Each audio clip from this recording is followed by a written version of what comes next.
Hi everyone, అందరికీ శ్రీమాత్రే నమః.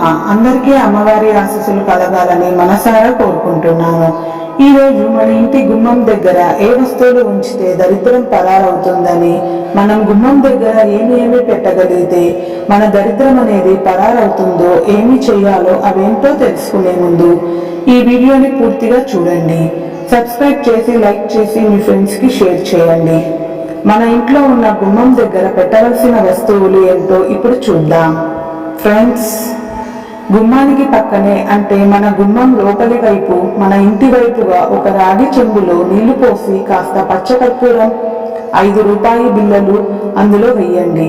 అదేవిధంగా ఒక ఎరుపు రంగు పుష్పం, వీలైతే ఒక వట్టి వేలు గుత్తి అందులో పెట్టండి. పెట్టి గుమ్మానికి లోపల వైపుగా గుమ్మం పక్కనే ఉంచండి. ఇలా రోజు పొద్దున్నే అందులోని నీళ్లు మారుస్తూ, అదే విధంగా ఈ పచ్చకర్పూరం, వట్టివేలు, ఎరుపు రంగు పుష్పం వేసి మళ్ళీ చెంబుతో నీళ్లు పెడుతూ ఉండండి.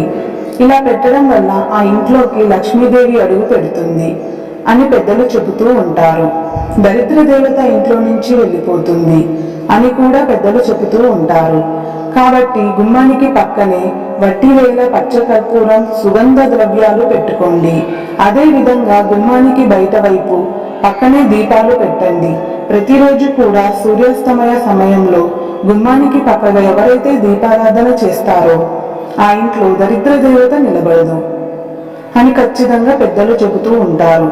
కాబట్టి ఈ పరిహారాన్ని పాటించండి. దరిద్ర దేవత వెళ్ళిపోయి లక్ష్మీదేవి మీ ఇంట్లో అడుగు పెడుతుంది. ఈ వీడియో మీకు నచ్చినట్లయితే లైక్ చేసి మన ఛానల్ని సబ్స్క్రైబ్ చేసుకోండి. అమ్మవారి ఆశీస్సులు మీ అందరికీ కలగాలని కోరుకుంటున్నాను.